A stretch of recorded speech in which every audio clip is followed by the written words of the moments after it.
All right, guys, today is Tuesday, August 29th, 2023. So today, I'm going to remove a body from a chassis. All right, guys, got the car pushed out and turned around and over here on this side of the carport because I'm getting ready to lift the body off and put it on my body cart. That way I can store the body in the garage because it doesn't have side windows in it. There's big holes in the trunk, and I don't want any of the neighborhood cats climbing up in there and marking their territory, you know what I mean? They already marked my bushes over there. So while I was, backing the car out and trying to get it out here in the grass and turning it around and stuff, I have to turn the tires because there's no steering shaft in it. So I actually took a double take and noticed this, and I didn't notice this when I aligned the front end the other day, of which all I did was move that tie rod to get the toe in a little bit better because I was having trouble getting the car to move. But anyway, there's a short tie rod on a Tri-5 Chevy, and there's a long tie rod, and they've got it backwards. That long one is the inner, the short one is the outer. And the main reason for that is to clear all of this stuff right here and the end of the idler link here.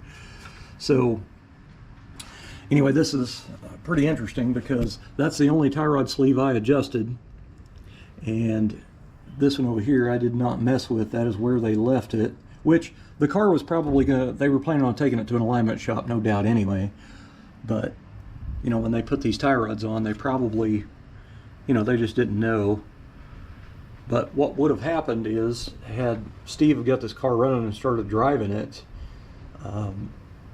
when this wheel right here is doing its up and down movement, over bumps and that kind of stuff, this tie rod stuff, it goes up and down and up and down. This stays stationary. This turns to the left and the right, this center link, but the tie rod stuff goes up and down out here at the wheel because the wheel's going up and down over bumps and stuff. So this would have been banging the crap out of that. So, which could have just turned that. But I think it's kind of funny that I didn't notice that when I climbed in there and was aligning that tie rod, because the car was towed out so bad that I couldn't even hardly push the car before. At least now I can push it by myself really easy. It's not a big deal. I've got to, I got to remove all this stuff because it's got to go on that chassis, but I've got to clean this up and paint it. And so I'll have to knock those out of there, and that's going to be fun. So, no big deal. It's got to be taken off anyway. Going to reuse his box here, and I talked to him about this the other day. This is my thing. This is one of my pet peeves, is when somebody goes in and paints a chassis with everything all together and all on it. The simple fact is it makes it look like you went in there with the full paint gun and same color of paint and just shot everything at once, and that's exactly what they did. So to break up detail on a chassis, because these chassis are usually like a semi-gloss black or low gloss or something, chassis black, whatever you want to call it, I like to do my control arms high gloss black. That way they kind of, it breaks up all of the satin paint or the semi-gloss paint. I have done these cast iron before, cast iron gray on the A-arms, and that looks nice too, but I'm not a big fan of putting all kinds of crazy colors on suspension parts, like blue and red and orange and yellow and all that kind of stuff. It's just not my thing. But anyway, so we're going to do gloss black A-arms, semi-gloss chassis, and I'm going to paint the steering box when I take it off cast iron gray. I've got a chrome Allen plug or a stainless one to put in here that I'll polish and put in there. And then I'm going to change these 3 bolts out with some stainless steel, maybe some button heads or something, whatever I got over there, socket caps, whatever I got over there that I have 3 of that match. And I will go in and try to paint this lid like a silver color or something.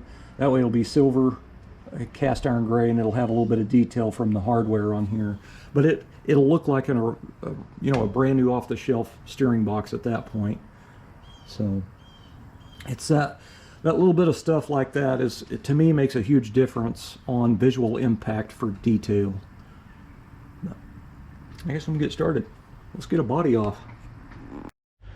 All right, guys, if you're going to remove a body from a frame and you don't want the body super high, and I'm talking about guys without lifts, you know, you don't have the luxury, you got to do it with floor jacks and, you know, blocks of wood and that type of stuff.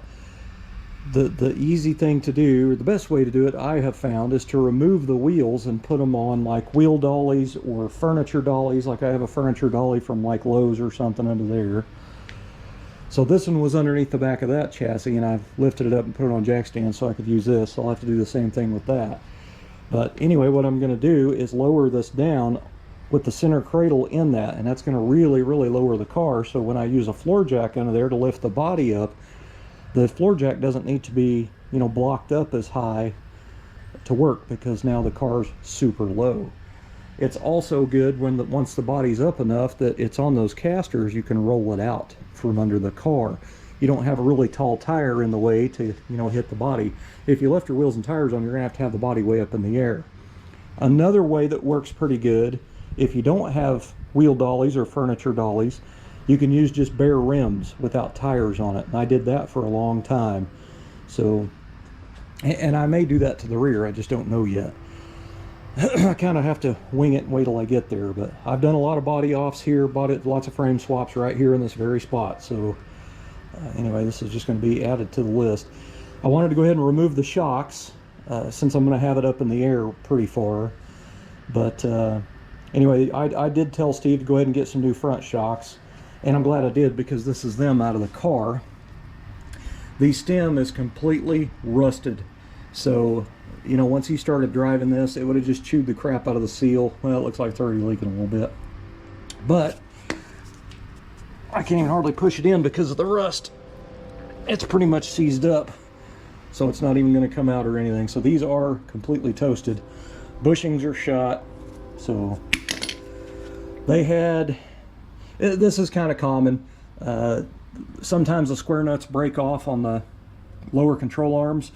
It takes a 5/16 by 18 bolt, I think it's a 1 inch long, up through there, and there's square nuts welded into the lower control arm up here on the inside. So when you're rebuilding your front end, it's a good to check those square nuts, because if they're stripped out or messed up, you can air hammer or chisel off those square nuts and weld new ones on. Or you can drill the hole out a little bit bigger and then weld another 5/16 by 18 square nut right to the top of that, and just use a longer bolt if you wanted to. But that square nut is gone. The other one's in the other side, so they had a bolt in that with a nut. So I had to reach a wrench up in there, which is not bad. I've seen that many times. It's probably been that way for decades, you know what I mean? Probably before Steve got it, I would imagine. But anyway, this is another one of them things that I don't understand it.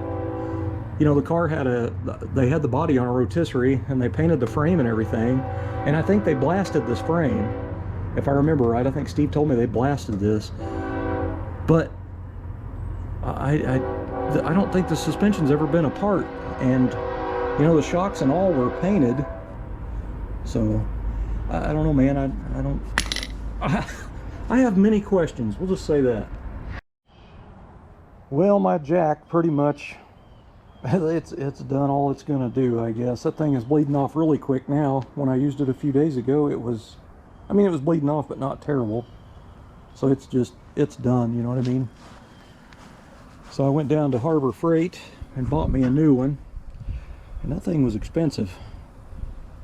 But this one ends up, this one is lower profile than the one I got, but it also has a higher lift deal on it than that one. So I don't know how much this thing weighs, but I like to never got it in the back of the truck.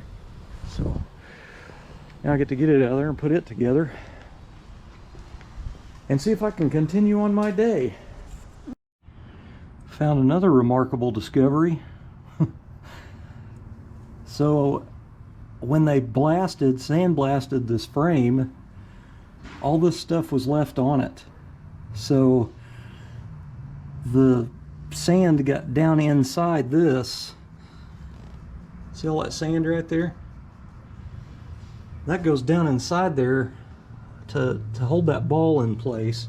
So that would have ended up grinding, you know, ruining that ball on there and ruining the cups in there, if it hadn't already. I hope it didn't. It shouldn't have. The car hadn't been driven, but Anyway, I was like, man, why is this gritty sounding? And when you run your finger on there and you do that, I don't know if you guys can hear that or not. That is sand. That's awesome. So that means there's probably sand in all the ball joints, the tie rods, which he bought new ball joints, but we didn't get new tie rods. So I'm probably gonna have to get those off, take the boots off, gonna have to clean the inside of the boots out, clean the tie rod insides out.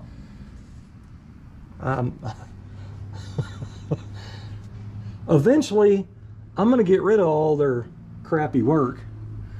Eventually. So I removed the steering box, so I started to pull out the bolts here. Check out all the sand on that one. That is awesome.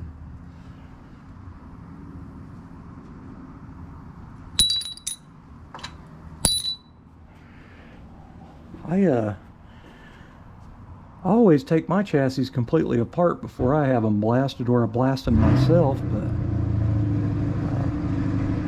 I guess they have a different order the way they do things. But there's going to be sand in all kinds of stuff in this suspension stuff. I hope it's not in the wheel bearing stuff. Golly. So I'm going to have to definitely degrease the inside of that and clean all the inside of that out really, really nice to get all that sand out of there. I'm kind of worried about the steering box because, I mean, this stuff is sealed, you know, to keep dirt and sand and stuff like that to get in there, but when it's being blasted out of a hose at no telling how many miles per hour,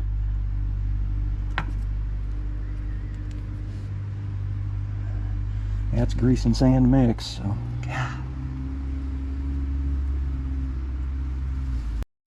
Well, I took this end off and pulled the boot off. This is packed full of sand all down inside that tie rod. So now Steve needs to get me some tie rods. Golly. These seemed kind of tight. I mean, I don't know how old they are, but you know, they seemed kind of tight when I checked over the front suspension. So I tried to save him a little money by not getting any, but I think we need to go ahead and get them now because I don't even know that I can get all the sand out of that, you know what I mean? That right there that's one of the stupidest things I've seen. One of that. Wow. Restoring a chassis is not blasting it all together and then painting it, because you're going to get sand in places it doesn't need to be. You know what I mean? Golly. Playing more musical frames and bodies and cars. So Steve's body is off. It's on my body cart. I got it back in the garage. I am in a mega hurry. I have to have my dogs back to the vet at 4 p.m. and it's about 3:35 right now, and it's a little bit of a drive over there, so I got to go in, and all I'm going to be able to do is wash my hands, and I'm going to have to load her up and go. So I am wore out, man. So that was a hell of a day I put in, but at least I got the body off. So didn't get any parts today, so I think Steve's coming this evening, but we'll have to see. We still didn't get the engine mounts in yet. I guess he ordered them from Woody's, and they're on back order or something, I don't know. CPP, in my opinion, has some really, really good engine mounts for the side mount kit, but I don't know nothing about the Woody's ones. I don't know who they're made by. I've never put them in, so guess we'll find out. Thanks for watching.